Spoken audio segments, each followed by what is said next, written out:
Hello friends हम लोग यहाँ पे पढ़ रहे हैं अभी रेशियो, और उसको भी बिल्कुल बेसिक से पढ़ रहे थे, और उसका हम लोग एक एक टॉपिक को कंसीडर किए थे और बहुत अच्छे तरीके से पढ़े थे। और रेशियो में हम लोग देखे थे रेशियो का डेफिनेशन क्या होता है, और रेशियो का कुछ प्रॉपर्टी देखे थे। उसके बाद हम लोग प्रोपोर्शन को डिफाइन किए थे। तो फ्रेंड्स उसी कड़ी में हम लोग आज थोड़ा और आगे बढ़ते हैं, और हम लोग यहाँ पे देखते हैं रेशियो और प्रोपोर्शन का क्या डिफ्रेंसिएशन होता है, यानी कि अनुपात और समानुपात का अंतर। तो फ्रेंड्स अनुपात का मतलब क्या होता है, हम लोग अनुपात में क्या करते हैं, दो चीजों का तुलना करते हैं। दो चीजों का तुलना कैसे करते हैं, डिवीजन के थ्रू करते हैं ना। तुलना तो हम लोग ये भी कर सकते हैं, प्लस के थ्रू भी तुलना कर सकते हैं, माइनस के थ्रू भी, कि कैसे कौन कितना बड़ा है ना, ये इससे इतना प्लस में ज्यादा है या माइनस में इतना कम है। लेकिन हम लोग रेशियो में मेन फोकस क्या करते हैं, डिवीजन पे करते हैं। तो रेशियो में क्या करते हैं, हम लोग दो चीजों का तुलना करते हैं जिसका कि यूनिट सेम होता है। और रेशियो क्या होता था आपका, यूनिट लेस होता है। और प्रोपोर्शन क्या होता था, अगर दो रेशियो जो हमारे पास है और वो दोनों इक्वल है तो उसको हम लोग क्या बोलते थे, प्रोपोर्शन कहते थे। और प्रोपोर्शन को हम लोग ये भी कर सकते हैं, दो रेशियो का रिलेशन को ये बताता, ये होता है प्रोपोर्शन। अब देखिए रेशियो क्या होता है, एक्सप्रेशन होता है। रेशियो क्या होता है, एक्सप्रेशन होता है। और प्रोपोर्शन क्या होता है आपका, एक इक्वेशन बनता है। रेशियो क्या लिखते हैं आप, ऐसे लिखते हैं ना, ए और बी का रेशियो, तो ए इज टू बी, है ना। प्रोपोर्शन में करते हैं तो क्या होता है, A is to B proportion to C is to D, है ना। तो ये क्या होता है, यानी कि ऐसे भी लिखते थे हम लोग, A by B is equal to C by D. इसका ऐसे तो क्या होता है आपका, ये इक्वेशन बताता है ना। यही करते थे ना, इसको हम लोग ऐसे भी लिख देते थे, A D is equal to B C. यहाँ पे क्या होता था, एक्सट्रीम टर्म का जो मल्टीपल होता था वो मीन टर्म के मल्टीपल के बराबर होता था। और देखिए इसको हम लोग क्या करते हैं, रेशियो को हम लोग क्या करते हैं, कॉलन से डिनोट करते हैं ना, या स्लैश से डिनोट करते हैं। कॉलन से डिनोट करते हैं, कॉलन मतलब ये हुआ, या स्लैश, इसको ऐसे से भी डिनोट करते हैं रेशियो को। लेकिन प्रोपोर्शन को क्या करते हैं, डबल कॉलन से डिनोट करते हैं। प्रोपोर्शन को डबल कॉलन से डिनोट करते हैं, या इक्वल टू से डिनोट करते हैं। तो ये क्या होता है आपका, प्रोपोर्शन होता है। रेशियो में क्या होता है, सिंगल कॉलन, कॉलन या स्लैश से। और देखिए रेशियो तो बता ही दिया कि ये एक्सप्रेशन है, और ये आपका प्रोपोर्शन है जो कि इक्वेशन होता है। और देखिए यहाँ पे एक चीज और ये बड़ा important, keyword to identify ratio in problem is to every. Problem में आपका ये कीवर्ड टू एवरी टाइप का कीवर्ड है, तो आपको समझना चाहिए कि ये रेशियो को प्रकट कर रहा है। और आउट ऑफ रहे तो वहां पे वही हमको समझना है कि ये प्रोपोर्शन को प्रकट कर रहा है। तो ये हमारा बेसिक आइडिया था आपको समझाने का। कभी कभी आपको एग्जाम में ये भी पूछा था कि रेशियो और प्रोपोर्शन का डिफरेंशिएशन क्या होता है, तो हम लोग ये 3-4 टॉपिक पॉइंट में हम इसको करके आपको बता दिए। तो फ्रेंड्स अब लोग हम लोग थोड़ा और आगे बढ़ते हैं। अब देखते हैं कि प्रोपोर्शन में क्या क्या प्रॉपर्टी आता है। देखिए प्रोपोर्शन में आता है, आप प्रॉपर्टी देखिए यहाँ पे छोटे छोटे प्रॉपर्टी है। क्या होता है, फोर्थ प्रोपोर्शन, थर्ड प्रोपोर्शन और सेकंड प्रोपोर्शन, है ना। फोर्थ प्रोपोर्शन क्यों हिंदी में क्या बोलते हैं, चतुर्थ समानुपाती या चौथा समानुपाती ऐसे बोलते हैं। और थर्ड प्रोपोर्शन के क्या बोलते हैं हम लोग, तृतीय समानुपाती या तीसरा समानुपाती। तो फ्रेंड देखिए फोर्थ प्रोपोर्शन अगर आपको लिखना हो तो बड़ा सिंपल है, यहाँ पे फोर्थ यानी कि चौथा। तो देखिए अगर हम प्रोपोर्शन की बात करते हो तो ऐसे लिखते हैं ना, सोचिए कि A is to B proportion to, देखिए सी हो गया इज टू एक्स। तो क्या हो गया आपका चौथा समानुपाती। तो चौथा समानुपाती होगा तो आपकी इसको इससे क्या लिखते थे सीधा, A by B is equal to C by X, यही करते थे ना। ये हम लोग A into X product of extreme is equal to B C, है ना, यानी कि X is equal to B C by A लिख देंगे, सिंपल हो जाएगा। तो ये आपका क्या होता है, एक्स एक्स क्या है, ये आपका चतुर्थ समानुपाती। एक्स है जो कि क्या है आपका चतुर्थ समानुपाती है। तो हम लोग बड़ा सिंपली इस ढंग से इसको लिख देंगे। तो ये हमकर हमारा क्या हो जाएगा, चौथा समानुपाती। अब देखिए यहाँ पे है तीन टर्म ए बी सी हमारा पता है, और चौथा टर्म जो चौथा समानुपाती पूछ रहा है, तो ये आपका क्या हो जाएगा, आपका एक्स हो जाएगा, है ना। तब हम लोग थोड़े उतना करेंगे, 2x इक्वल टू कितना हो जाएगा, सीधा आपके दिमाग में पिक्चर बनेगा, 2x इक्वल टू 5 इंटू 4 20, यानी कि 2x इक्वल टू 20, तो x इक्वल टू 10, यही ना करेंगे, a into D equal to B into C, 5 into 4, 2 into X equal to 5 into 4, यही तो करेंगे ना। यानी कि x इक्वल टू कितना हो जाएगा आपका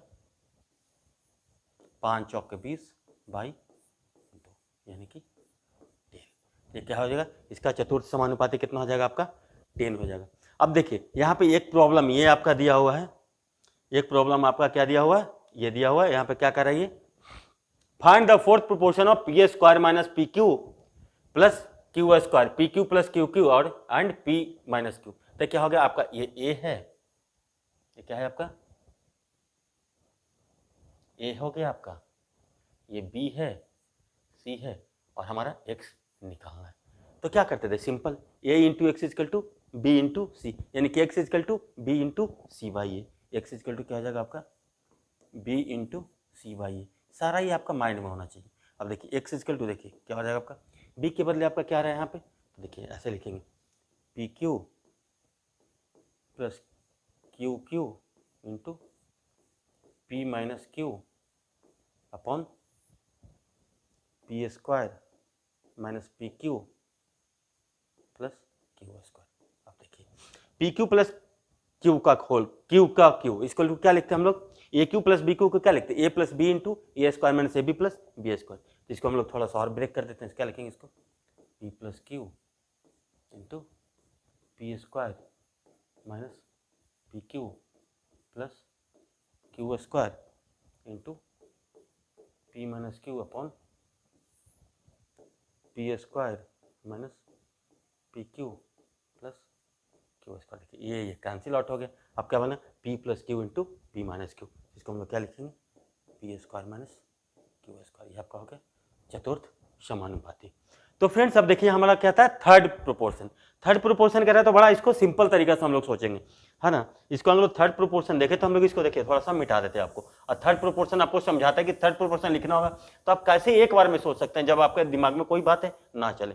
तो थर्ड प्रोपोर्शन इसका मतलब ऐसे सोचेंगे हम लोग, A is to B is to X, है ना। यहाँ पे हम लोग इसको ऐसे करेंगे, इसको ऐसे ले लेते हैं कि A by B is equal to B by X. इसका मतलब क्या हो जाएगा, A X is equal to B square, यानी कि X is equal to B square by A. ये हो जाएगा, हम लोग इसको ऐसे सोचेंगे ए बी एक्स, या फिर हम लोग बाई डेफिनेशन देखेंगे तो इसको ऐसे ही लिख सकते हैं, बी इज टू एक्स, यानी कि क्या हो जाएगा आपका, A X is equal to B square, A X is equal to first term और फोर्थ टर्म का मल्टीप्लिकेशन क्या हो जाएगा, सेकंड और थर्ड टर्म का बी स्क्वायर, यानी कि X is equal to B square by A. आपको याद नहीं करना है इसको, आपको ये विजुअलाइज करना है कि हम लोग इसको इस तरीके से सोच सकते हैं या हम लोग इस तरीके से सोचते हैं। तो ये होता है हमारा असली लर्निंग सीखने का, है ना। ये बाई बी है, इसको हम लोग इस तरीके से भी लिख देते हैं, A by B is equal to B by X. हाँ, तो कहीं कोई फर्क नहीं पड़ता है। आप चीज़ों को विजुअलाइज कीजिए, उसके बाद उसमें अंडरस्टैंडिंग लेवल। अब आपका होता है सेकेंड प्रोपोर्शन, है ना। सेकेंड प्रोपोर्शन भी आपको पूछना। अब देखिए third proportion of the numbers 2 and 5, तो इनका तो क्या हो गया आपका 2:5:x, है ना। यानी क्या करते हैं 2:5, 5 यानी कि कितना करें 2/5 इजकल टू 5/x। यही तो रेशियो में लिखेंगे, यानी कि 2x इजकल टू कितना हो जाएगा आपका 25, यानी कि x इजकल टू 25/2 यानी कि 12.5। ये तरीका हो गया। तब हम लोग इतना क्यों सोचेंगे, हम लोग सीधा देखेंगे ना, 5 का स्क्वायर इजकल टू 5 का स्क्वायर ऐसे लिख रहे हैं, ये 2:5 5:x इसको लिख देंगे, तो 5 का स्क्वायर इजकल टू 2x, यानी कि x इजकल टू 5 का स्क्वायर बाई 2 यानी कि 25/2 यानी कि 12.5। तो ये हो गया आपका थर्ड प्रोपोर्शन। अब फ्रेंड हम लोग देखते हैं, अभी इसका देखिए यहाँ पे ये दे रहा है third proportion of A square minus B square and A plus B. अब इसको हम लोग सीधा लिखते हैं, तो देखिए हमारा क्या इमेज बन रहा है, ए स्क्वायर माइनस बी स्क्वायर। आपको बस समझाने के लिए मैं लिख रहा हूँ, अदरवाइज तो प्रॉब्लम देखते ही हमारा सॉल्व हो गया था। यही करते हैं ना, या फिर इसको हम लोग ऐसे भी लिखते हैं, is to A minus B is to X, यानी कि एक्स इजकल टू क्या हो जाएगा आपका ए माइनस बी का whole square upon A square minus B square. इसको क्या करेंगे, ब्रेक करेंगे तो A minus B into A minus B upon A square minus B square. इसको ब्रेक करेंगे तो क्या लिखेंगे A plus B into A minus B. अब देखिए कट गया, यानी कि एक्स का वैल्यू कितना हो जाएगा ए minus B upon A plus B. अभी हम लोग आपको बिल्कुल बेसिक से बता रहे हैं, तो आपको इतना लिखना भी पड़ना है, अदरवाइज देखते ही हमारा ये आंसर आपको रेडी होगा कि इसको हम लोग इस तरीके से सोचेंगे, बिल्कुल माइंड में यही होता है हम लोग का बेसिक से पढ़ने का फायदा। अब देखिए मीन प्रोपोर्शन बोलता है या सेकंड प्रोपोर्शन, है ना, मीन प्रोपोर्शन या फिर आपको मध्य समानुपाती बोल सकते हैं इसको, मध्य समानुपाती, इसको ये भी बोल सकते हैं। तो देखिए फिर कुछ नहीं करना है, इसको क्या लिखेंगे, ए इज टू मध्य में एक्स इज टू बी, यानी कि इसका क्या हो गया, A is to X is equal to X is to B. इसका मतलब क्या हो गया यहाँ पे, X square is equal to A B, यही होगा ना, X square is equal to क्या हो रहा है आपका ए बी। अगेन हम आपको लिख के दिखाते हैं, ए बाई एक्स ही लिखेंगे ना आप, A by X is equal to X by B, यानी कि क्रॉस मल्टीप्लाई करेंगे तो क्या हो जाएगा, X square is equal to A B, यानी कि एक्स इजकल टू क्या हो जाएगा आपका अंडर रूट ए बी। तब 2 बार प्रैक्टिस करेंगे ऑटोमेटिक और बहुत ही फास्ट हो जाएंगे। अब देखिए मीन प्रोपोर्शन पूछ रहा है इसका, तो हम सीधा देखेंगे तो कितना हो जाएगा, X is equal to under root A B, यानी कि 24 इंटू 6 कितने का अंडर रूट, यानी कितना हो गया अंडर रूट ऑफ 144, 12 का स्क्वायर होता है, यानी कि आपका राइट आंसर कितना हो गया आपका 12। तो फ्रेंड हम लोग इस तरीक़ा से सीखते हैं। और फ्रेंड्स हम लोग आगे बढ़ते हैं। अब देखते हैं यहाँ पे हम लोगों ने 2 क्वेश्चन लिया है ना, इसके हम लोग सीखने का प्रयास करते हैं कि अगर आपके पास कुछ अलग टाइप का क्वेश्चन आ जाएगा उसको हम लोग कैसे सोचेंगे। यहाँ पे कह रहा है P varies directly with under root by, है ना, ये Y is equal to 2 then P is equal to 40, if P is equal to 20 then find Y. यहाँ पे ये कह रहा है पी है जो कि अंडर रूट बाई के साथ वारी कर रहा है ना, P is directly to under root Y. अब यहाँ पे ये कह रहा है कि अगर पी का वैल्यू 40 है तो बाई का वैल्यू 2 है, अगर p का वैल्यू 20 होगा तो y का वैल्यू क्या होगा। देखिए आप बिल्कुल बेसिक से चलते हैं, क्या है p is directly proportional to under root Y, यही है ना, यानी कि हम लोग इसको ऐसे भी लिख सकते हैं p is equal to K into root under Y, यानी कि इसे ऐसे कर सकते हैं P by under root Y is equal to K, ये लिख सकते हैं ना। इसका मतलब क्या हो गया, अब हमारे पास देखिए सोचिए कि पी इसको p1 मान लेते हैं, ये कितना है आपका p2, है ना, ये आपका y1 है तो हम लोग को y2 निकालना है, इसको हम लोग ऐसे सोचेंगे तो क्या लिखेंगे आपको p1 by under root y1 equal to p2 by under root y2। इसको हम लोग ऐसे भी लिख सकते हैं, कोई फर्क नहीं पड़ेगा, under root y1 by p1 equal to under root y2 by p2। यहाँ पे क्या हो जाएगा under root Y by P लिखेंगे तो क्या हो जाएगा 1 बाई के, अगर के कोई कांस्टेंट है तो 1 बाई के भी कोई कांस्टेंट ही होगा, क्योंकि कोई कांस्टेंट है 1 में किसी कांस्टेंट से भागा देंगे तो ही तो कांस्टेंट, तो हम लोग इसको इस तरीका से भी लिख सकते हैं, तो आपको जैसे मन करे वैसे लिखिए। चलिए हम लोग थोड़ा इसी से लिखते हैं, तो देखिए P1 का वैल्यू यहाँ पे कितना है आपका 40 है, ठीक है ना, 40 है तो ये आपका कितना है आपका रूट 2 है। अब सोचिए 20 है तो अंडर रूट y2, यही तो निकालना है ना, 22 जा 40 यानी कि 2 बाई रूट 2 कितना हो गया आपका, अगर इस तरफ से ले जाएंगे तो under root Y 2 equal to कितना हो जाएगा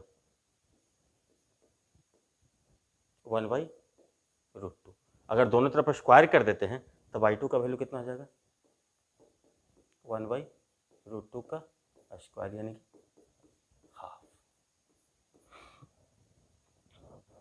ये हो रहा है ना, P varies directly with under root Y, तो देखिए P is directly proportional to under root Y, यानी कि P Y under root Y constant हो गया, यानी कि P1 by under root Y 1 equal to P2 by under root Y 2, यानी कि 40 by under root 2 equal to 20 by under root Y 2। तो आपका इस तरीके से सॉल्व करें तो बाई 2 का वैल्यू कितना रहा 1 बाई 2 आ रहा है। तो फ्रेंड देखिए अब यहाँ पे एक दूसरा सवाल है, यहाँ पे आपको ये कह रहा है, इसको क्या कह रहा है यहाँ पे, बस कुछ नहीं, यहाँ पे ये कह रहा है कि P varies inversely with under root by, है ना।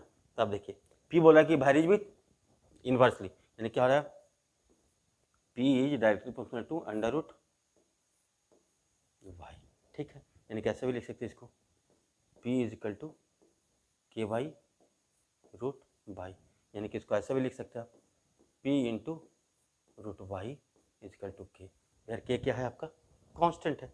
अब देखिए P1 into under root Y 1,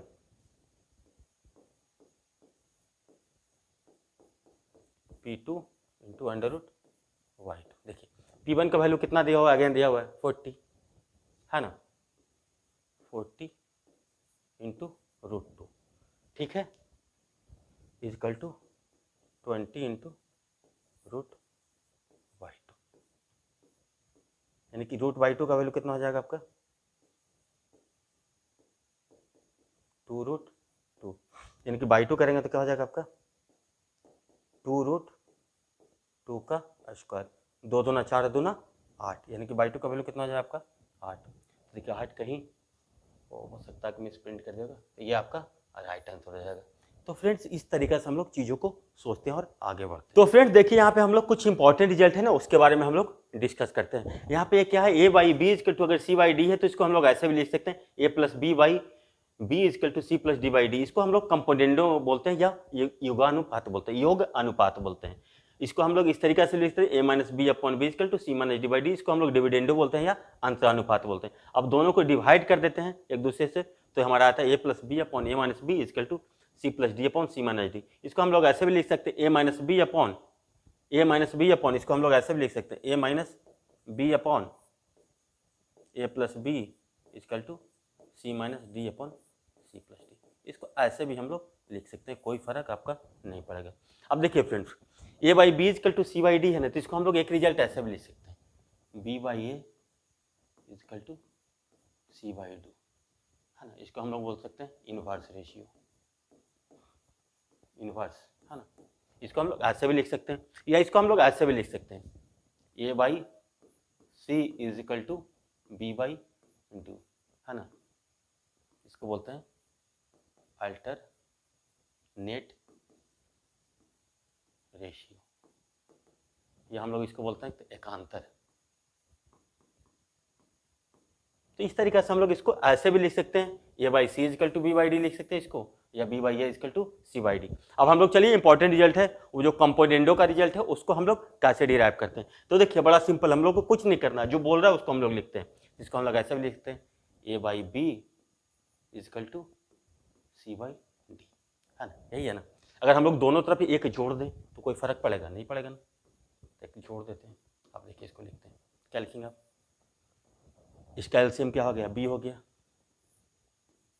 ये कितना होगा, ठीक है ना। इसका एलसीएम कितना हो जाएगा, डी हो जाएगा, ये क्या हो जाएगा आपका सी प्लस डी। देखिए ये रिजल्ट आपका तैयार हो गया, इसको हम लोग इक्वेशन 1 लिख देते हैं। अब देखिए जो सेम है आपका A by B is equal to C by D है, इसमें से अगर दोनों तरफ से एक माइनस एक कर देते तो क्या फर्क पड़ेगा, कोई फर्क नहीं पड़ेगा। अगेन करें लिखेंगे इसको तो क्या लिखेंगे, A minus B upon B is equal to C minus D upon D. ये आपका दूसरा रिजल्ट तैयार हो गया आपका, हो गया कि नहीं, डिविडेंड वाला। अभी दोनों को एक दूसरे से डिवाइड कर देंगे, डिवाइड करेंगे तो क्या हो जाएगा, ये कैंसिल हो जाएगा, डी डी कैंसिल हो जाएगा, तब पर रिजल्ट क्या बनेगा, A plus B upon A minus B is equal to C plus D upon C minus D. अब इसी को इन्वर्स में अगर हम लोग लिख दें तो क्या लिखेंगे, A minus B upon A plus B is equal to C minus D upon C plus D. इसको हम लोग इस तरीक़ा से भी लिख सकते हो, तो ये भी रिजल्ट आपका एक होगा। तो देखिए कितना आसानी से हम लोग चीज़ों को विजुअलाइज कर लिए, किस तरीका का रिजल्ट हमारे पास आएगा। इसके बाद हम लोग अब आगे बढ़ते हैं। तो फ्रेंड्स देखिए यहाँ पे हम लोग कुछ और यहाँ से रिजल्ट बनाने का कोशिश करते हैं। अगर A by B is equal to C by D है तो उसको हम लोग और किस किस फॉर्म में लिख सकते हैं, ताकि जब हम लोग प्रॉब्लम, बड़े बड़े प्रॉब्लम को सॉल्व करें, इस टाइप के प्रॉब्लम को, तो हम लोग with in a fraction of second इसको सॉल्व कर सकते हैं। तो देखिए क्या कर सकते हैं हम लोग, देखिए अगर A by B is equal to ए है आपका, सी बाई डी है, तो इसको हम लोग अगर मान लेते हैं के, तो कोई तो दिक्कत नहीं है। तब देखिए ए बाई बी इजकल टू भी के हो गया, सी बाई डी इजकल टू भी के हो गया, यानी कि अगर लिखेंगे ए तो क्या लिखेंगे, ए is equal to K into B, और सी इजकल टू क्या लिखेंगे आप, के इंटू डी। अब देखिए हमारा इस रिलेशन पे बात हो रहा है, A plus C upon B plus D, है ना। पहले हम लोग सारी रिलेशन को आराम से समझते हैं, A plus C upon B plus D. आपको याद नहीं करना, पहले समझना, चीज़ें आपको ऑटोमेटिक याद हो जाएगा। यानी कि ए प्लस क्या हो जाएगा, सी के लिए क्या लिखेंगे, के डी। ओके, अब हम लोग सोचते हैं बी और डी को भी ए और डी के फॉर्म में लिखने के लिए, तो बी इजकल टू क्या लिखेंगे हम लोग, बी इजकल टू यहाँ से लिखेंगे, क्या लिखेंगे, ए बाई के प्लस डी, ठीक है। अब इसको हम लोग थोड़ा सा और सॉल्व करते हैं, तो ए प्लस के डी अपॉन ए प्लस के डी बाई के हो जाएगा, होगा कि नहीं। देखिए ये कैंसिल हो गया, यानी कि 1 बाई के, इसका वैल्यू कितना हो जाएगा आपका, 1 बाई के, यानी कि के हो गया। के का वैल्यू किसके बराबर था आपका, A by B is equal to C by D, यानी कि हम लोग यहाँ से क्या आप कंक्लूड कर सकते हैं, is equal to A plus C upon B plus D, है ना। जो हम लोग लिख रहे हैं वो सही है। अब देखिए, अब हम लोग दूसरा रिजल्ट पे आते हैं, A minus C upon B minus D, क्या आता है कि नहीं, तो देखिए सेम ए minus C upon B minus D, है ना। तो इसको हम लोग क्या लिखेंगे, ए को ए ही रहने देते हैं, ठीक है, ए को ही रहने देते हैं, सी को क्या लिखेंगे हम लोग माइनस के डी, यही लिखेंगे ना आप। बी को क्या लिखेंगे आप, ए बाई के माइनस डी, यानी क्या हो जाएगा यहाँ से ए माइनस के डी अपॉन ए माइनस के डी अपॉन के, कैसे ये कैंसिल हो गया, इसे क्या लिखेंगे 1/1 के, अगेन देखिए कितना आ रहा है आपका वैल्यू, के वैल्यू बराबर आ रहा है। इस तरीके से हम लोग इसको भी प्रूफ कर दिए कि A by B is equal to C by D is equal to A minus C upon B minus D भी है। अब देखिए हम लोग इससे एक जनरलाइज फॉर्मूला डिराइव करने का कोशिश करते हैं ना, कि A by B is equal to C by D है, उसको हम लोग ऐसे भी लिख सकते हैं M into A plus N into C upon M into B plus N into D, या M into A minus N into C upon M into B minus N into D, कुछ भी लिख सकते हैं ना। तो उसके लिए अगर जनरलाइज फॉर्मूला को अगर हम लोग को बनाना हो तो कोई प्रॉब्लम नहीं, उसको भी हम लोग बहुत आसानी से बना लेंगे। हम लोग क्या बनाना है, A by B is equal to C by D is equal to M into A plus N into C upon M into B plus N into D, है ना। यहाँ पे एम एन कुछ भी हो सकता है, पॉजिटिव हो सकता है, नेगेटिव कुछ भी हो सकता है, तो इसको हम लोग कैसे सोच सकते हैं, तो देखिए क्या था आपका A by B is equal to C by D is equal to हम लोग अगेन के एज्यूम करते हैं, तो देखिए ए इजकल टू क्या हो जाएगा के इंटू बी, और सी इजकल टू क्या हो जाएगा आपका के इंटू डी, ठीक है। अब देखिए यहाँ से हम लोग इसको फिल करते हैं ना, तो अगर ए को हम लोग इसी तरीके से रहने दें, ठीक है, तो इसको हम लोग ऐसे लिख सकते हैं ना, M A plus N C upon M B plus N D, अगर इसका वैल्यू के बराबर आ जाता है तो हम लोग बोल सकते हैं कि ये भी अभी एक जनरल रिजल्ट हमारा रेडी हो गया। देखिए इसको एम इंटू ए ही रहने देते हैं, ठीक है, प्लस सी को हम लोग क्या लिख सकते हैं के इंटू डी, यानी कितना हो गया आपका एन इंटू के इंटू डी, ये हो गया आपका, देखिए अपॉन एम हो गया। बी को हम लोग क्या लिख सकते हैं ए बाई के, और डी को हम लोग ऐसे ही छोड़ देते हैं, ठीक है।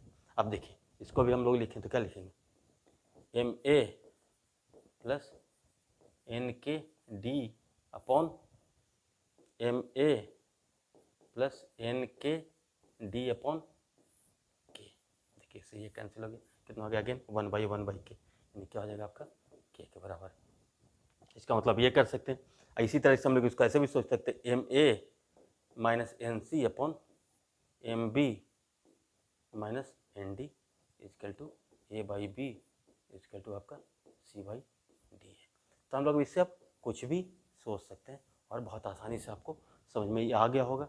अगर इस तरह से आप समझेंगे मैथमेटिक्स को तो आपको बहुत फ़ायदा होगा। तो फ्रेंड्स चलिए अब हम लोग और आगे बढ़ते हैं, है ना। और यहाँ पे एक चीज़ और देखते हैं, अगर सोचिए कि आपके पास इस तरीका से हो, थोड़ा और इसको हम लोग ओपन करते हैं, A by B is equal to C by D is equal to E by F हो, है ना। तब भी हम लोग इसको इसी तरीके से लिख सकते हैं is equal to A plus B plus ऐसे लिख सकते हैं इसको हम लोग A plus C plus E upon B plus D plus F, 4 term मिलेगा तो इसी तरीके से लिख सकते हैं। और देखिए दूसरा ऐसा भी हम लोग लिख सकते हैं इसको M A plus N C M N, फिर कुछ भी ले मान लेते हैं पी मान लेते हैं P E upon M B plus N D plus P F, इसको हम लोग ऐसे भी सोच सकते हैं। तो कि देखिए कितना आसान हो जाता है हम लोग को जब इस तरीके से हम लोग विजुअलाइज करते हैं। तो फ्रेंड देखिए इस पर हम लोग का एक सवाल था यहाँ पे, है ना, उस सवाल को हम लोग लाते हैं आपके लिए बोर्ड पे। देखिए सवाल क्या था यहाँ पे, जो देखिए क्या होता है ये किस फॉर्म में है, ये इसी फॉर्म में है ना, ए बाई बी, ये किस फॉर्म में है आपका A by B is equal to C by D is equal to E by F के फॉर्म में है ना। तब सोचिए इसी फॉर्म है ना, A by B is equal to C by D is equal to E by F, तो इसका वैल्यू हमसे पूछा जा रहा है। तो क्या करेंगे, अब देखिए इसको अगर सिंपली इसको तीनों को जोड़ दें तो क्या आएगा आपका, इसको ही लिखते थे ना, A plus C plus E upon B plus D plus F भी लिख सकते हैं। ऐसा तो हम लोग लिख ही सकते हैं इसको, अभी मैंने आपको बताया है। यहाँ से लोग लिखेंगे तो क्या लिखेंगे, A plus B plus B plus C plus C plus A upon X A plus by B, है ना, plus X A plus by C plus X C plus by. ठीक है, अब इसको देखिए ऐड करें तो क्या लिखेंगे, 2 into A plus B plus C upon, देखिए यहाँ से अगर हम लोग एक्स अगर कॉमन लेते हैं, देखिए ए एक्स के साथ क्या है, ए एक्स के साथ ए है, एक्स के साथ ए है। ठीक है, देखिए और क्या एक्स के साथ X A plus by B, X A plus by C, X C plus by A. तो अगर यहाँ से हम लोग देखें तो एक्स ए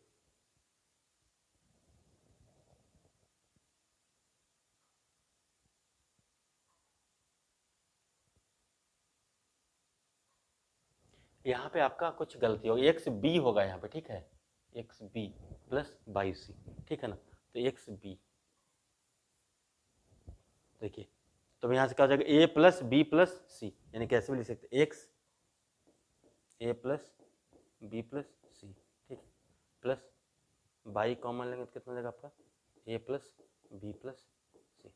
देखिए ए प्लस बी प्लस सी ऊपर नीचे दोनों तरफ कॉमन है, इसको अगर हम लोग लिखेंगे तो क्या लिखेंगे, 2/x प्लस वाई। अब देखिए अगर आपके पास कॉन्सेप्ट है इस तरीका से तो आप लोग कितना जल्दी से इसको पिकअप कर लेते हैं। अदरवाइज में आप वैल्यू पुट करेंगे, ये करेंगे, वो करेंगे, तो वो आपका राइट अप्रोच नहीं होता है ना।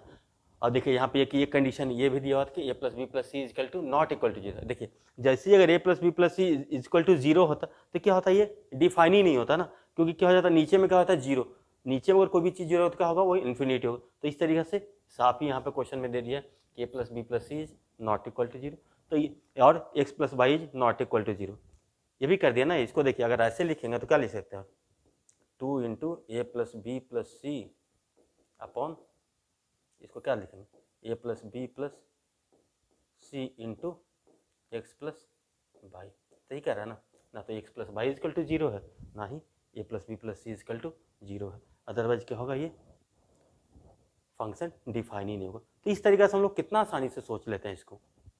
अब हम लोग और थोड़ा आगे बढ़ते हैं।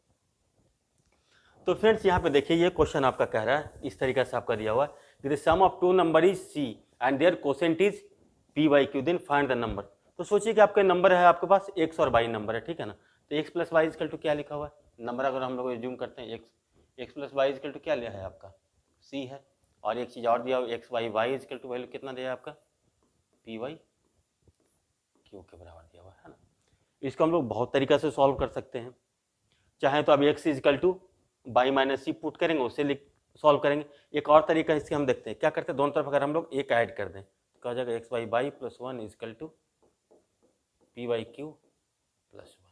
ठीक है, तो यहाँ से हम लोग क्या लिखेंगे, X plus by upon by is equal to P plus Q upon Q. अब देखिए एक्स प्लस बाई का वैल्यू कितना के बराबर है, क्या हो जाएगा आपका, C by by is equal to P plus Q by Q, यानी कि बाई इजकल टू क्या हो जाएगा आपका, Q into C upon P plus Q. ठीक है, बाई का वैल्यू कितना हो गया आपका, Q into C upon P plus Q. अब देखिए बाई का वैल्यू यहाँ पे ये हो गया था, अगर एक्स का वैल्यू पुट करें तो क्या लगेंगे, X is equal to C minus Q C by P plus Q. ठीक है, तो अगर यहाँ से देखेंगे तो क्या हो जाएगा आपका, P C plus Q C minus Q C upon P plus Q. तो आपका क्या हो जाएगा, पी सी, एक्स का वैल्यू कितना हो जाएगा आपका, P C upon P plus Q. इसको इस तरीके से भी सॉल्व कर सकते हैं और दूसरे तीसरे तरीके से भी आप सॉल्व कर सकते हैं। और फ्रेंड देखिए, इसको हम लोग अब थोड़ा मिटाते हैं और इसके बाद हम लोग एक और सवाल है ना, इस तरीके से सवाल आपको पूछा जाता है बार बार एग्जाम में। इसको हम लोग पहले जनरल अप्रोच बताते हैं, उसके बाद आप लोग जैसे मन करे वैसे सॉल्व कीजिए। तो फ्रेंड्स देखिए, यहाँ पे ये कह रहा है कि हमारे पास दो नंबर, अज्यूम कर लेते हैं कि कोई दो नंबर हमारे पास पी और क्यू है। उनका वो ये बोल रहा है कि समेशन है जो कि एक्स के बराबर है, और उनका जो रेशियो है वो एच टू बी के फॉर्म में है। तो हम लोग पी और क्यू को इस तरीके से लिख सकते हैं, P is equal to X Y A plus B और Q is equal to B X Y A plus B. तो इसको हम लोग कैसे सोचते हैं, उसके बाद हम लोग ऑटोमेटिक कैसे इस तरीका का रिजल्ट होगा, तो हम लोग ऑटोमेटिक सीधा हमारे दिमाग यहीं पे अप्लाई होगा कि हम लोग इसको सीधा या ऐसा ही लिखेंगे, उसके बारे में हम लोग बताएंगे। तो पहले भी हम लोग सीखते हैं। तो देख रहे क्या कर रहे हैं, हम लोग के पास दो नंबर एज्यूम करते हैं, पी और क्यू है ना, पी और क्यू है। तो यहाँ पे क्या चीज़ दिया हुआ है आपका, पी प्लस क्यू का वैल्यू किसके बराबर दिया हुआ है आपका, एक्स के बराबर दिया है। तो क्यू इजकल टू लिखेंगे तो क्या लिखेंगे हम लोग, एक्स माइनस पी लिख सकते हैं, ठीक है ना। और दूसरा रिजल्ट आपका क्या दिया हुआ है, P by Q is equal to A by B. तो हम लोग कोशिश करते हैं कि दोनों को एक वेरिएबल मिल जाए, तब आसान हो जाएगा। तो क्यू इजकल टू क्या लिखेंगे हम लोग, एक्स माइनस पी, क्या लिखेंगे, P upon X minus P is equal to A upon B. अब देखिए इसको हम लोग क्रॉस मल्टीप्लाई करते, क्या हो गया आपका, B P is equal to A X minus A P, ठीक है। तो यहाँ से हमारा क्या हो जाएगा, A X is equal to A plus B into P, यानी कि पी का वैल्यू कितना हो जाएगा, A X upon A plus B, ठीक है। पी का वैल्यू हो गया कितना आपका, A X upon A plus B, यही तो ना। और क्यू का अगर वैल्यू निकालेंगे तो क्या हो जाएगा आपका, एक्स माइनस पी, यानी कि X minus A x Y A plus B. अब देखिए इसको सॉल्व करेंगे तो ए एक्स कैंसिल हो, यानी कि सीधा लिखेंगे हम लोग B X upon A plus B. देखिए ये हमारा एक अप्रोच हो गया, ठीक है। इसको हम लोग इस तरीका से सोच सकते हैं। और फ्रेंड्स देखिए, इसको हम लोग दूसरा तरीका से कैसे सोच सकते हैं। इंपॉर्टेंट बात है कि आप इसको अलग अलग तरीका से सोचिए, वही आपका बेटर होगा। तो देखिए यहाँ पे क्या कर रहा है आपका, पी बाई क्यू किसके बराबर है आपका, ए बाई बी के बराबर है ना। इसको हम लोग अज्यूम कर लेते हैं के के बराबर है, ठीक है ना। P by Q is equal to A by B is equal to K है। और दूसरा आपका क्या है, P plus Q is equal to आपका है एक्स। इसको हम लोग ऐसे भी लिख सकते हैं। तो देखिए पी इजकल टू लिखेंगे तो क्या लिखेंगे हम लोग, के इंटू क्यू, ऐसे भी लिख सकते हैं। और ए इजकल टू लिखेंगे तो क्या लिखेंगे, के इंटू बी, ठीक है। तो हम लोग यहाँ से लिखे हैं तो P प्लस क्यू है, ठीक है ना। तो हम लोग K इंटू क्यू लिखेंगे plus Q is equal to X, ठीक है। यानी कि Q इजकल टू कितना हो जाएगा, एक्स बाई के प्लस वन, ठीक है। अब देखिए K का वैल्यू कितना के बराबर है आपका, ए बाई बी के बराबर है। इसको ऐसे भी लिख सकते हैं ना, K is equal to A by B. यहाँ से इसको हम लोग यहाँ से ऐसे पटक देंगे, X by A by B plus one, ठीक है। यानी कि ये क्या हो जाएगा आपका, X by A plus B by B, यानी क्यू का वैल्यू आपका कितना हो जाएगा आपका, B X upon A plus B. इसको हम लोग ऐसे भी लिख सकते हैं। अगर पी पूछता है तो क्या करेंगे, P is equal to X minus Q, यानी कि X minus B X upon A plus B. इसका वैल्यू कितना हो जाएगा आपका, A X upon A plus B. तो फ्रेंड्स इसको हम लोग इस तरीका से भी लिख सकते हैं, इस तरीका से भी हम लोग इसको सोच सकते हैं। तो इंपॉर्टेंट बात है कि आप लोग अलग अलग एस्पेक्ट में सोचिए। तो फ्रेंड देखिए अभी यहाँ से हम लोग सीधा कंक्लूजन क्या निकल रहा है, अगर हम लोग चाहें तो इस टाइप के प्रॉब्लम, अगर दो है, दो नंबर का सम है जो कि एक्स है, तीन नंबर का सम एक्स है, तो उसको हम लोग कैसे बारी बारी से तीनों नंबर को लिख सकते हैं। तो देखिए इसमें बड़ा अच्छा सा एक ऑब्जर्वेशन आ रहा है आपका, देखिए इसको ऑब्जर्वेशन को समझने का आप कोशिश कीजिएगा। देखिए क्या बोल रहा है आपका, जो दोनों नंबर का जो सम है, देखिए ए टू बी के फॉर्म में है ना, इनका जो सम है वो एक्स है, ठीक है ना। इसका मतलब क्या होगा आपका, ए प्लस बी है, यही हो रहा है ना आपका, ए प्लस बी किसको रिप्रेजेंट कर रहा है, आपको एक्स को रिप्रेजेंट कर रहा है, टोटल को, है ना। तो देखिए इस तरीका का रहेगा तो हम लोग इसको कैसे सोचेंगे। तो देखिए ए प्लस बी किसको रिप्रेजेंट कर रहा है, एक्स को, ठीक है, एक्स को कितना रिप्रेजेंट कर रहा है आपका, ए प्लस बी, तो इसको हम लोग ऐसे लिखेंगे, और हमको चाहिए आपका जो ए का रिप्रेजेंटेशन है, तो सीधा लिख देंगे ए X upon A plus B, और जब वहाँ पे बी का रिप्रेजेंटेशन चाहिए तो हम लोग सीधा लिखेंगे B X upon A plus B, है ना। क्या हो रहा है, दोनों मिलाकर के ना, तो दोनों का जो कंप्लीट का जो तुलना है वो किससे हो रहा है, ए प्लस बी से हो रहा है ना। पूरे का तुलना कितना हो रहा है, ए प्लस बी से, तो जिससे तुलना हो रहा है वो क्या हो जाएगा आपका, ए प्लस बी कितना होगा, नीचे होगा, जो वैल्यू है वो ऊपर होगा, जिसको हम लोग कैसे लिखे, x upon A plus B, और हमारा निकालना किसका है, ए का, तो हम लोग उस तरीका से सोच लेंगे। अब देखिए, if the two numbers are in the ratio 11:12 and their sum is 460, यानी क्या हो रहा है आपका, 11 + 12 कितना हो गया, 23 का तुलना कितना से हो रहा है आपका, 460 से, तो हमारा 11 और 12 के बारे में पूछ रहा है। तो देखिए ए का नंबर क्या हो जाएगा आपका 23, देखिए 23 का तुलना कितना हो रहा है, 400, कितना हो जाएगा आपका 460/23 इंटू सीधा लिखेंगे 11, टोटल ही ना हो रहा है आपका, तब देखिए 20 कितना हो जाएगा आपका 220, और दूसरा कितना हो जाएगा, 23 का तुलना कितना से हो रहा है 460 से, तुम्हारा 12 का वैल्यू पूछ रहा है, तो कितना फास्ट हो गया, तो बिल्कुल इन चीज़ों को आप बहुत आसानी से विजुअलाइज कर लेंगे फ्रेंड्स। अब हम लोग आगे बढ़ते हैं, देखिए 3 नंबर्स वाला रहेगा, तो इसको हम लोग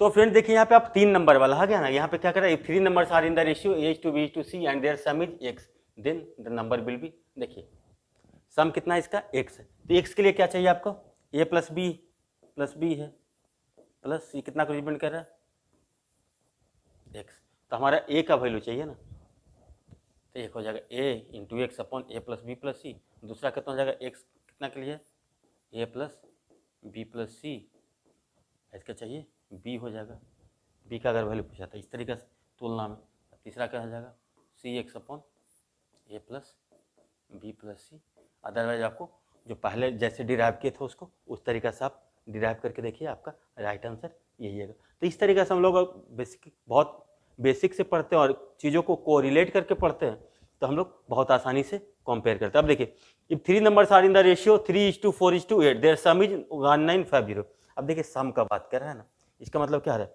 जो रेशियो कितना है 8 3 11 + 4 15, यानी कि 15 का वैल्यू कितना को रिप्रेजेंट कर रहा है 1950 को, तो हमसे बारी बारी से पूछ रहा है 3 4 और 8 का वैल्यू कितना को रिप्रेजेंट करेगा। तो देखिए एक नंबर आपका क्या हो जाएगा, पहला नंबर क्या जाएगा 1950 कितना को रिप्रेजेंट कर रहा है 15 है, जो कि 1950 को रिप्रेजेंट कर रहा है, तो 3 के लिए गुना 3, बस सिंपल, 15 एकम 15 15 तिया 45, हो ना, कितना होगा 390, ठीक है। अब दूसरा नंबर क्या हो जाएगा आपका 1950 कितना के बराबर है आपका 15 के बराबर है ना, और हमारा पूछ रहा है 4 का वैल्यू, तो 4 का वैल्यू देखेंगे तो कितना जाएगा, अगेन हो जाएगा आपका कितना 130 गुना 4 कितना होगा आपका 520, और तीसरा हो जाएगा आपका कितना हो जाएगा 15 कितना को रिप्रेजेंट कर रहा है 1950 को, तो आपका 4 कितना को रिप्रेजेंट करेगा, यही करेगा ना आपका 8 ना, तीसरा 8 कितना होगा 1050, कितना आसान हो गया 390 हो गया 520 होगा 1040 होगा। तो अगर आपको कॉन्सेप्ट है, आप चीज़ों को बहुत अच्छे से पढ़ें तो बहुत आसानी से इन चीज़ों को समझ सकते हैं और बहुत ही क्लियरली समझ सकते हैं। अब फ्रेंड्स आप देखिए थोड़ा और आगे बढ़ते हैं, if 2 numbers are in the ratio A:B and their difference is x, then the number will be, देखिए अगेन देखिए अब इनका डिफरेंस की बात कर रहा है ना, अब यहाँ पे देखिए ये कह रहा है ए अगर ग्रेटर देन बी है, ए अगर ग्रेटर देन बी है तो हम लोग इसको a माइनस बी लिखेंगे, अगर b ग्रेटर देन बी है, b ग्रेटर देन ए है, अगर b a से बड़ा है तो हम लोग इसको b माइनस ए। अब देखिए सीधा समझेंगे डिफरेंस, देखिए क्या है रेशियो A:B के फॉर्म है ना, रेशियो A:B के फॉर्म है ना, यानी कि डिफरेंस कितना हो गया आपका a माइनस बी है ना, a माइनस बी किसको रिप्रेजेंट कर रहा है आपको x को रिप्रेजेंट कर रहा है, तो a किसको रिप्रेजेंट करेगा, देखिए a माइनस बी किसको रिप्रेजेंट कर रहा है x को, यानी कितना हो जाएगा x को क्या रिप्रेजेंट कर रहा है a माइनस बी, तो ए को क्या रिप्रेजेंट करेगा, ए into x minus A into X upon A minus B. अगर बी को रिप्रेजेंट क्या करेगा, तो एक्स बटा ए माइनस बी इंटू बी। ये देखिए ये दो वैल्यू होगा। क्या होगा, जब ए ग्रेटर देन बी है तब, ठीक है ना। अगर देखिए बी ग्रेटर देन ए होता तो क्या होता, एक्स किसको रिप्रेजेंट कर रहा है, बी माइनस ए को, है ना। तो ए किसको रिप्रेजेंट करेगा, ये हो जाएगा था एक। दूसरा वैल्यू कितना होता, एक्स अपॉन बी माइनस ए इंटू बी, यही होता ना। तब देखिए कितना आसानी से चीज़ों को बहुत अच्छे से लिखते हैं। अब देखिए 2 numbers are in the ratio 3:5 and their difference is 18। अब देखिए डिफरेंस हो रहा है, यानी कितना हो रहा है, 5 माइनस 3 कितना, 2 का वैल्यू कितना है आपका 18, 2 का वैल्यू आपका 18 है ना, 18। तो आपका पहला नंबर 3, 18/2 इंटू 3, यही तो हो रहा है ना। इसका डिफरेंस कितना होगा, तो देखिए कितना हो जाएगा, 9 तिया 27, ठीक है। अब दूसरा नंबर की बात कर रहे थे, देखिए 2 का वैल्यू कितना आपका 18, यानी कि 18/2 इंटू 5, यानी कितना हो जाएगा आपका 9×5=45। तो फ्रेंड देखिए स्पीड कैसे आता है, जब आप चीज़ों को विजुअलाइज कर लेते हैं तो स्पीड तो आपको ऑटोमेटिक आ जाएगा, आप चीज़ों को विजुअलाइज कर लेंगे। तो ये होता है हमारा लर्निंग। इसी तरीके से हम लोग एक क्लास और लिखेंगे इसका एवरेज का बेसिक पे, उसके बाद ही हम लोग और आगे इसका प्रॉब्लम सॉल्विंग को पहले बिल्कुल बेसिक से चलेंगे, उसके बाद हम लोग इसको बिल्कुल कंप्लीट माने कि टॉप लेवल तक आपको पहुंचा देंगे। फ्रेंड्स यहाँ पे ये देखिए बिल्कुल उसी कॉन्सेप्ट पे एक सवाल है, वो आज का लास्ट सवाल है, इसके बाद हम लोग आज का सेशन को क्लोज करेंगे और अगले सेशन में फिर आगे बढ़ेंगे। यहाँ पे ये कह रहे हैं राम, पवन और नीरज 3 लोग हैं, उनका मासिक वेतन का अनुपात दिया हुआ कितना, 3:5:7। यदि नीरज का मासिक वेतन राम के मासिक वेतन से 8,000 अधिक है। देखिए अगर रेशियो में देखेंगे तो कितना हो जाएगा, राम 3 है, नीरज 7 है, तो कितना हो गया आपका 4 है ना। तो हम लोग क्या यहाँ से जो पहले से पढ़े थे उससे हम लोग क्या कंक्लूड कर पाएंगे, सीधा 8,000 है, 4 का वैल्यू, यानी कि 4 का वैल्यू कितना है आपका 8,000 का वैल्यू। अब यहाँ से पूछ रहा है कि पवन का वार्षिक है, तो पवन का वार्षिक है कितना है आपका, ये 5 है, तो गुना 5, इसी का वैल्यू तो पूछा, इससे हम लोग मल्टीप्लाई करते हैं। क्या होता है, जो रेशियो है उसका तुलना हम लोग निश्चित दी हुई राशि से कर रहे हैं ना। तो देखो जो रेशियो उसको नीचे लिख रहे हैं, अनिश्चित जो राशि है उसको ऊपर लिख रहे हैं, अगुना जो हमारा रेशियो चाहिए उसको कर रहे हैं। यही तो हम लोग इसी का तो खेल खेल रहे हैं ना हम लोग। अब देखिए ये कितना हो जाएगा, 4 दूना 8, कितना हो जाएगा आपका 2000 गुना 5, यानी कि आपका 10,000 हो जाएगा ना। देखिए तो पवन का वार्षिक आय कितना हो जाएगा आपका 10,000 हो जाएगा। देखिए कहीं 10,000 है यहाँ पे, तो कहीं पे हो सकता है कि क्वेश्चन जो भैया बना रहे होंगे वहाँ पे गलत लिख दो, तो आपका राइट आंसर कितना हो जाएगा आपका 10,000। तो फ्रेंड्स इस तरीका से हम लोग सीखेंगे। तो फ्रेंड्स अगले सेशन में हम लोग देखेंगे अगर ये का A:B का रेशियो N1:N2 इस टाइप का सवाल, उसके बाद और आगे बढ़ेंगे और देखते हैं अगले सेशन में अगर थ्योरी खत्म हो जाता है तो बहुत अच्छी बात, नहीं तो हम लोग आगे भी उसको बढ़ाएंगे। क्योंकि देखिए एक बार आपको कॉन्सेप्ट पता हो जाएगा तो आपको पढ़ने में ज़्यादा टाइम नहीं लगेगा, उसके बाद तो फिर क्या बचता है आपका प्रॉब्लम सॉल्विंग बचता है, उसके बाद आपको सिर्फ स्पीड अप करना होता है। लेकिन एक बार इसमें क्या पढ़ना है ये आपको अच्छे तरीके से पता हो जाएगा तो आप लोग किसी भी चैप्टर को बहुत फास्टली स्टडी कर पाएंगे। तो फ्रेंड्स आप लोग हमारे साथ इतना देर तक बने रहने के लिए धन्यवाद, thank you, take care, bye bye.